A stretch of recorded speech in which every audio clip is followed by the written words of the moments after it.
Kirsten, welcome. Thank you very much for agreeing to be interviewed by me. This is a little odd. It's my pleasure, I think. Look, I think it's a cool idea. You know, I'm all about this idea of Orchestra Wellington being part of one family. We're all part of the same family, and it's not just the players, not just the composers, not just the audience. It's also the people that actually make this thing work. And I'm looking at you, Kirsten. Well, that's very kind of you, but obviously there's pretty much nothing out there that's more of a team effort than an orchestra. But you're right, there is a lot that goes on behind the scenes. Obviously, you see, you know, the 75, 80 players on the stage, and you see Gary, who's also in the office, and you see obviously the conductor. But then there is the office team. There are 6 of us. Only 3 of us are full-time, so it's pretty, yeah, it's pretty busy in there. And obviously at the moment, we're now all, like all of us, we're all in our homes trying to, you know, keep on planning for the orchestra. Like everyone, we just can't wait to get the orchestra back into the concert hall, but we don't know when that will be. So we're trying to make some plans for what we might be able to do at different levels if we can't, you know, entirely get back in with our 2,000 audience members in the MFC overnight. Yeah, I mean, I have to say it's extraordinary, the response, what you've been telling me, the response of our audience to this new reality that we all in the arts are facing, how understanding everyone is and how generous everyone has been. It's really heartwarming to me, at least. Yeah, it's been really amazing. We've been communicating with them quite a lot, calling some of them to check in, and obviously emailing to make sure everyone knows about the change in plans. And yeah, the reply has been really heartwarming. I get a real sense that people just can't wait to get back into the concert hall. Of course, there's been an amazing flourishing of musical and cultural activities online. Some incredible initiatives out there. But I think you'd probably agree, Marc, that nothing really replaces being in a concert hall with, you know, up to thousands of other people sharing the music live. That's our goal, is to be able to put that back in the concert hall as soon as we can. Yeah, look, I couldn't agree more. Music exists live in a concert hall. Watching things online, I suppose, like this, though this isn't artistic, but watching things like this are simply just a pale imitation of what actually happens. And there's this sense of risk-making and hearing something that you'll never hear again, as in fact, every single performance we do is a unique performance. And it's happening in a unique place. And you just can't replicate that on CD, LP, or on video, I don't think. A former general manager of the Classical Symphony, who used to run an airline, I have to say, once confided in me, and he said that running an orchestra was harder than running an airline. And of course, at this time, that's quite a bold statement. That would be quite a claim, I think. But there's possibly a kernel of truth in here, and I just want to know what on earth possessed you to want to run an orchestra? Well, I've always loved orchestras. When I was, I think, 7 or 8, my parents bought a double subscription to the NZSO, and they had in mind that they were going to take each of their 3 children alternately. But it was pretty much only me who went, because after the first time I just bugged them to be taken, and I just loved the experience, and just remember the vastness of the Michael Fowler Centre. And you know, I guess as an 8-year-old or whatever I was, you weren't engaged the entire time. So in some of the bits that I found a bit more boring, I would, you know, count the number of players who had glasses, or I would you know, count the cymbal crashes or those kind of things. But no, I've always loved orchestras, and so when this job came up, I just leapt at the opportunity to apply for it. Right, and you actually have had quite some experience in arts management. Could you run us through your career a little bit? I joined the arts in London. I was actually working for PwC at the time, quite, you know, great salary, business class flights, 5-star hotels in New York. I mean, it was an immense privilege in lots of respects for a 25-year-old, but I was really quite bored. and wanted to do something totally different with my life. And so I just started buying all the newspapers that I could, because, okay, this dates me quite a lot. This, you know, newspapers then was how you found a job. Started buying all the London newspapers and just cutting out jobs from the job section, any job that I thought would be interesting, regardless of whether I could apply for it or would have the skills or anything, and started collecting all these job ads. And then one day I saw actually a job for an orchestra manager, the Boston Philharmonic. So obviously a pretty aspirational job at any point in your career. And just went, wow, that's it. There's a world here. People actually run these things. They don't just attend them. They don't just, you know, happen by magic. And that was when I moved into the arts. I joined an organization called Arts and Business, which is essentially a lobbying organization that's kind of positioned halfway between the business world and the arts world. And then I moved into a fantastic organization called Streetwise Opera, which does as their general manager, and they do productions, professional productions, which incorporate professional musicians, singers and players with homeless participants. And that was, there were lots of challenges associated with that, as you can imagine. But it's a great organization. It's still going today. After that, we moved to the US, and I worked for the Chamber Music Society of Detroit, which is a fabulous, fabulous chamber music series in Michigan. We went to Italy, and I worked for UNESCO, not in the arts, as a project manager and a translator. And then most recently, 4.5 years in China, in Shanghai, where I set up my own company and I toured New Zealand performers around China.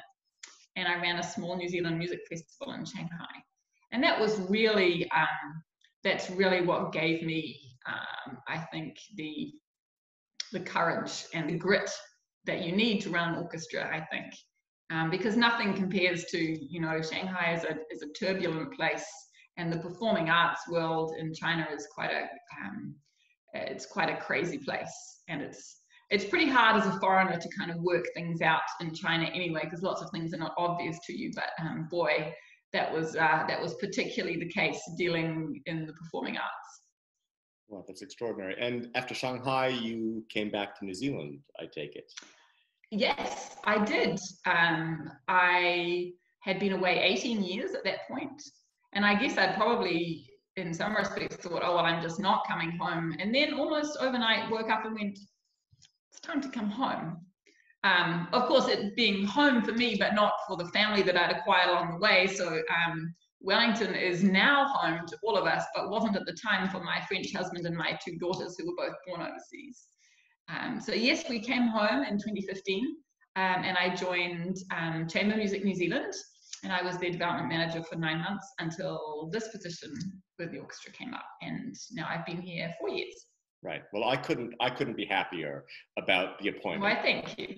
And may I say that you're the latest in a long line of superlative general managers that this orchestra has been fortunate to have. But I am so happy to have you.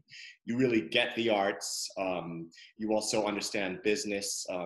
You are very even-keeled because, as you know, it is a difficult business.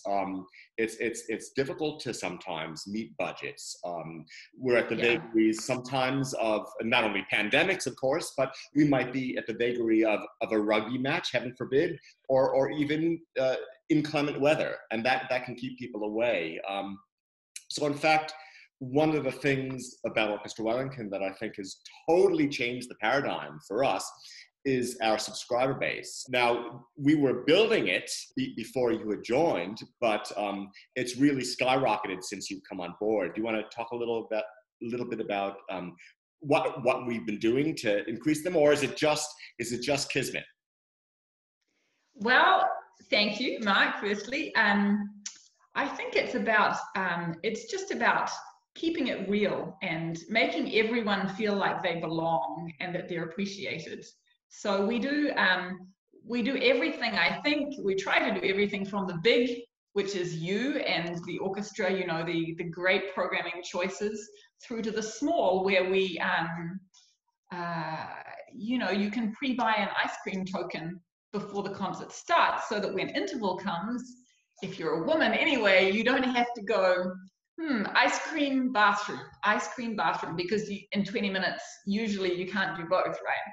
Yeah. And our concert programs are free for everybody, and we email the program notes out so that actually you have a chance, because they can be quite dense and you might want to take some time reading them. So if you get them in your inbox 2 days earlier, you have a chance to read them before you turn up at the concert hall. And actually often when you get to the concert hall, you're catching up with the friends that you go with anyway. So we know that people appreciate that. So I think we just try and make it like a great overall experience for everybody. And we have really found, ironically, as our audience has grown, we've actually slashed our marketing budgets. So we spend really a very small amount on marketing now compared to what we would have, or probably some other performing arts organizations, because our audience are our marketers.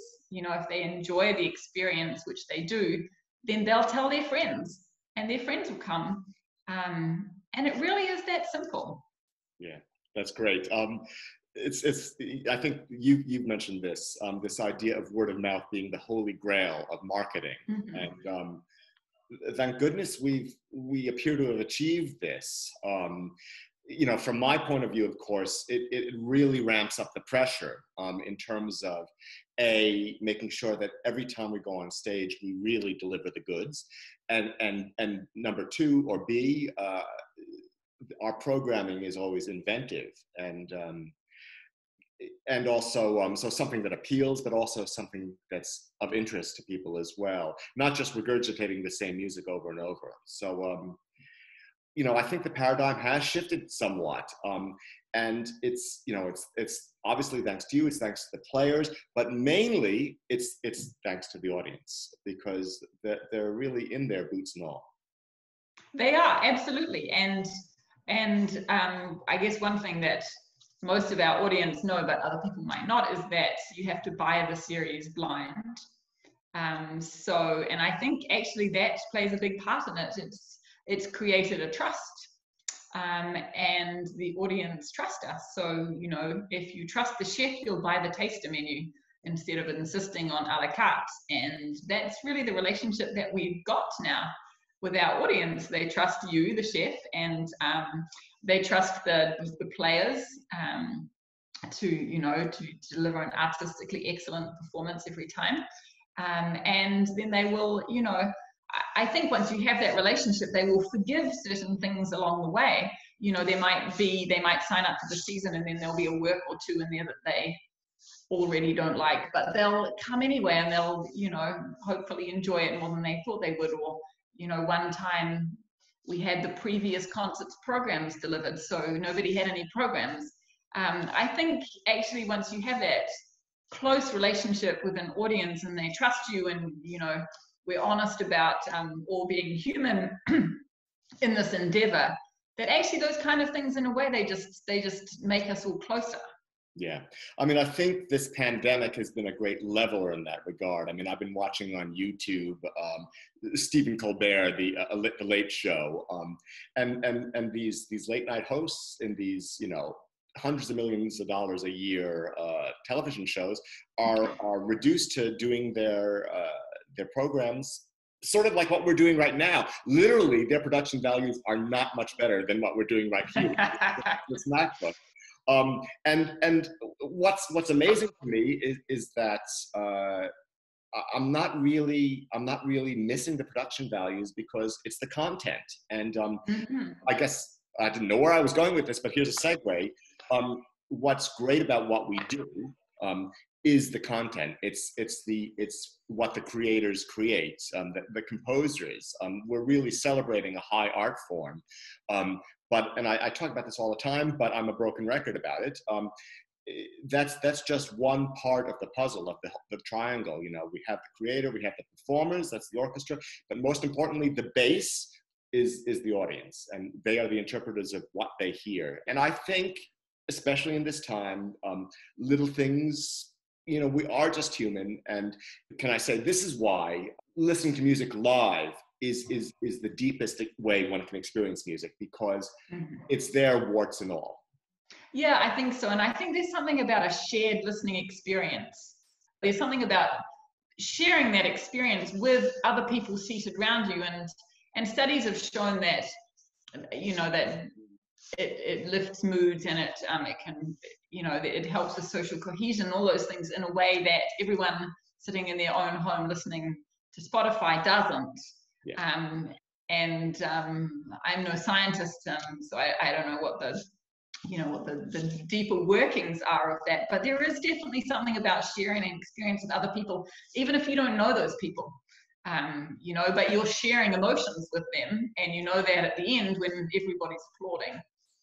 There's definitely a bigger shared experience in the concert hall. It goes to the very heart of the human experience, in my view. Absolutely, and that's what we're all about, both in the concert hall and out. And again, yeah, it's about community, providing a platform for communities to come together and hear stories told, really, in musical form.